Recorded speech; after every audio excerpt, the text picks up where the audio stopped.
अस्सलाम वालेकुम फ्रेंड्स, उम्मीद करती हूँ आप सब लोग खैरियत से होंगे। आज है हमारा लेक्चर नंबर 13 न्यूक्लिक एसिड के हवाले से। ये हमारा फोर्थ बायोमोलिक्यूल है जो कि लिविंग थिंग्स के अंदर प्रेजेंट होता है। अगर हम न्यूक्लिक एसिड का देखें तो न्यूक्लिक एसिड भी एक मैक्रोमोलिक्यूल है, ठीक है। यानी इसके लिए भी आपने याद रखना है कि ये भी क्या है, एक मैक्रो मॉलिक्यूल है, ठीक है। माइक्रो में नहीं कंसीडर होगा ये भी। जिस तरह से पिछले बायोमोलिक्यूल हम पढ़ते आए हैं वो सारे मैक्रो मॉलिक्यूल हैं, इसी तरह ये भी मैक्रो मॉलिक्यूल है। उसके अलावा प्लांट्स के जो लिविंग ऑर्गेनिजम्स के अंदर ये मोस्टली किस फॉर्म में प्रेजेंट होता है, न्यूक्लियो प्रोटीन की फॉर्म में प्रेजेंट होता है। न्यूक्लियो प्रोटीन की फॉर्म में प्रेजेंट होता है।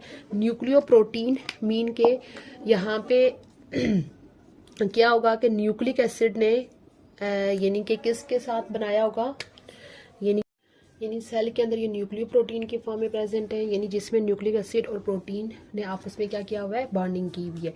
उसके अलावा अगर हम इनके मैस की बात करें तो ये मैक्रो मॉलिक्यूल है, इसी वजह से इनके जो मॉलिक्यूलर मैस होंगे बहुत हाई होंगे, हाई मॉलिक्यूलर मैस होंगे।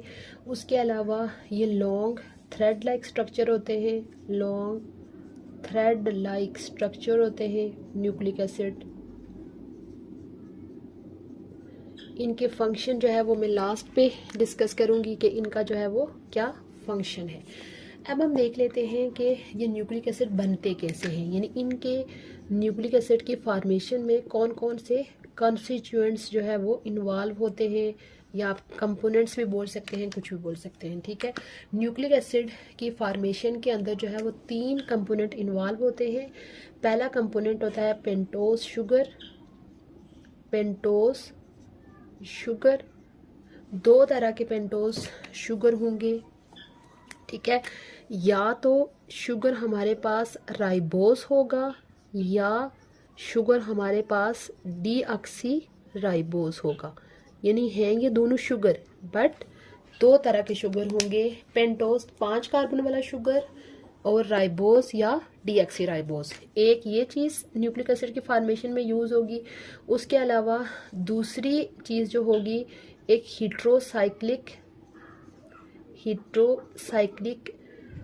बेस होगी, ठीक है। हीट्रोसाइक्लिक का मतलब ये होता है कि अगर आपको याद हो जब हमने पीछे उसके स्ट्रक्चर को डिस्कस किया था ऑर्गेनिक कंपाउंड के, तो उसमें हमने देखा था कि अगर हमारे पास स्ट्रक्चर है इस तरह का, उसमें अगर हमारे पास सारे कार्बन एटम हों तो उसको कार्बोसाइक्लिक या होमोसाइक्लिक बोलते हैं।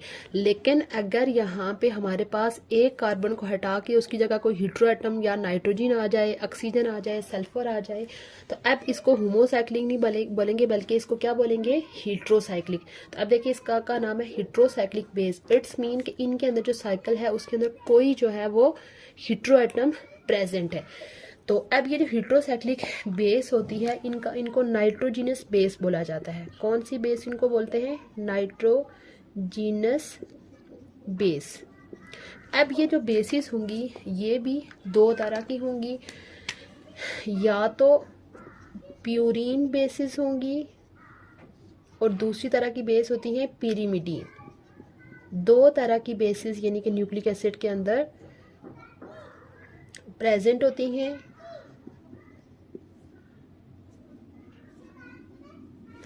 Purine and pyrimidine. उसके बाद तीसरी चीज़ जो कि न्यूक्लिक एसिड की फॉर्मेशन में यूज़ होती है वो होता है फास्फेट ग्रुप। फास्फेट ग्रुप, ये 3 चीज़ें जो है वो यानी कि मिलती हैं तो हमारे पास क्या बनता है, न्यूक्लिक एसिड बनता है। अब हम इन तीनों चीज़ों के मिलने से हम कुछ और हमारे पास कंपाउंड बनते हैं, वो भी हम डिस्कस कर लेते हैं। सपोज कि अगर हमारे पास न्यूक्लिक एसिड पेंटोस और यानी पेंटोस शुगर के साथ हीट्रोसाइक्लिक बेस अटैच हो, यानी कि पेंटोस शुगर प्लस बेस है, जस्ट बेस लिख लेती हूँ, तो हमारे पास क्या है, बेस है। इस कंपाउंड को बोलते हैं न्यूक्लियोसाइड। क्या बोलेंगे इस कंपाउंड को, जस्ट ये 2 चीज़ें आपस में अगर अटैच है तो इसको बोलेंगे न्यूक्लियोसाइड। न्यूक्लियोसाइड के साथ अगर हमारे पास फिर यानी फास्फेट भी अटैच हो जाए, फास्फेट ग्रुप भी अटैच हो जाए, तो अब इस कंपाउंड का नाम होगा न्यूक्लियोटाइड। इस कंपाउंड का क्या नाम हो जाएगा?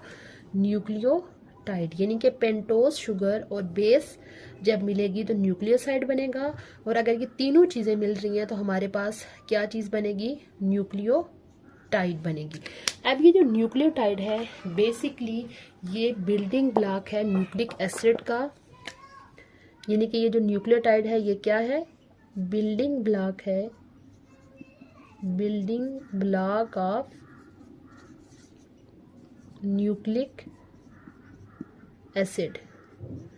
क्योंकि आप देखें कि स्टार्ट में ही मैंने मेंशन कर लिया है कि न्यूक्लिक एसिड क्या है? एक मैक्रो मॉलिक्यूल है। मैक्रो मॉलिक्यूल जितने भी होते हैं उनका एक बिल्डिंग यूनिट होता है जो कि उस पूरे स्ट्रक्चर के अंदर रिपीट हो रहा होता है। तो न्यूक्लिक एसिड का रिपीटिंग यूनिट या बिल्डिंग ब्लॉक यूनिट क्या है?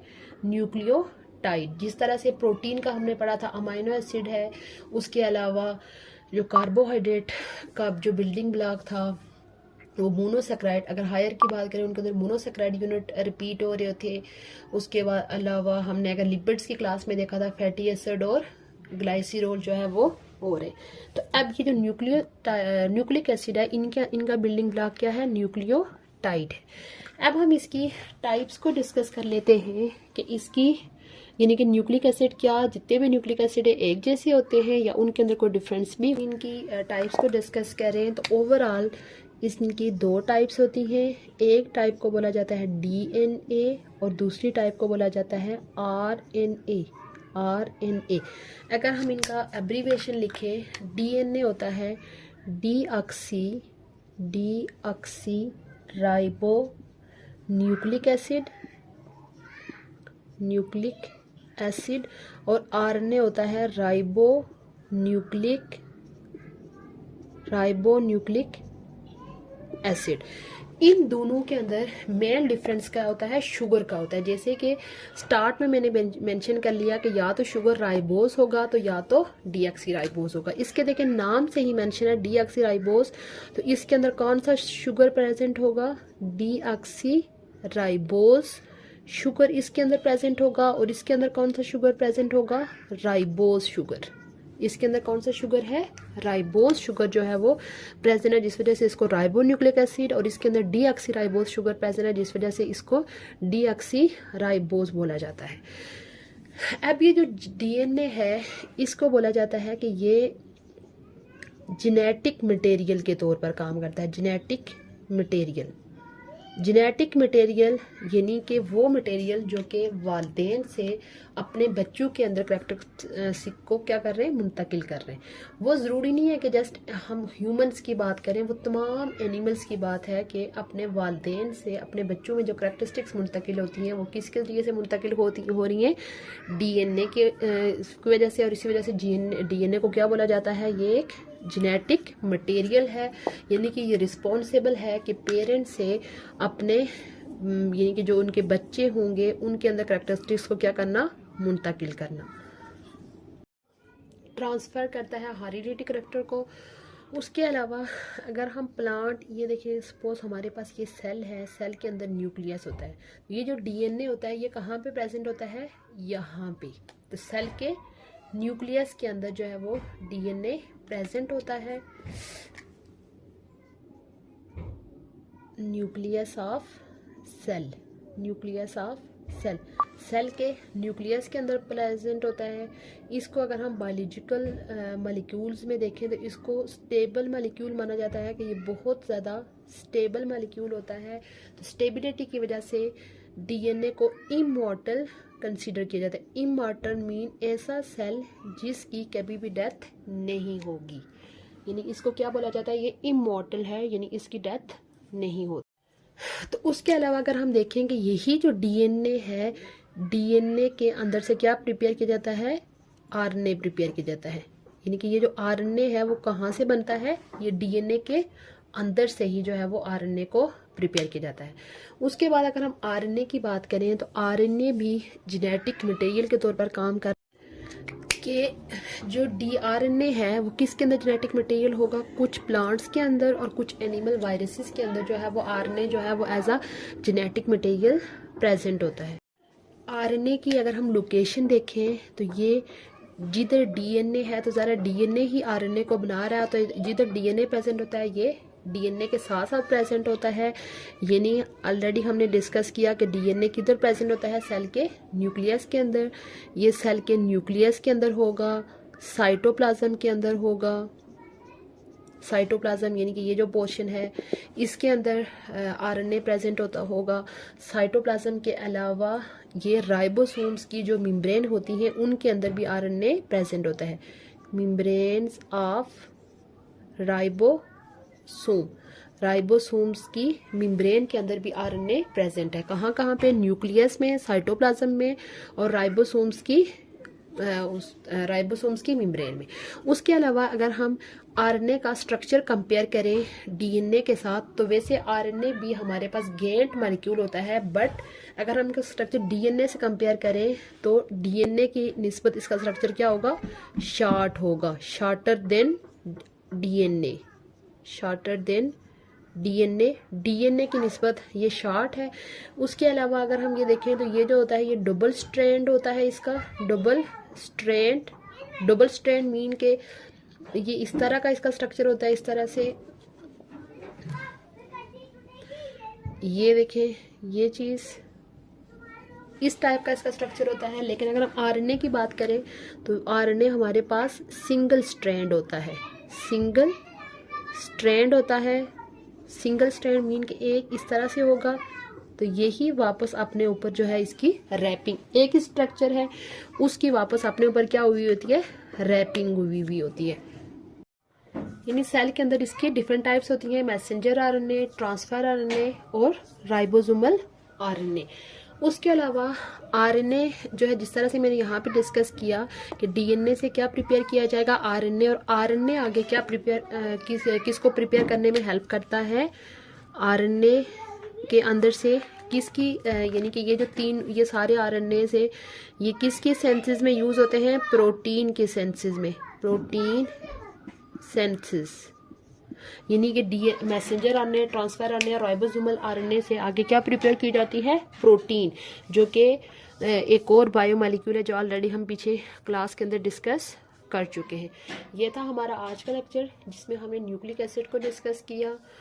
तो अगर आपको क्वेश्चन आ जाता है कि न्यूक्लिक एसिड के फंक्शन लिखें, तो जितने भी मैंने डीएनए और आरएनए के फंक्शंस अलग अलग डिस्कस किए हैं आप इन सब को कंबाइनली मेंशन कर लेंगे तो वो किसके फंक्शन बन जाएंगे? न्यूक्लिक एसिड के।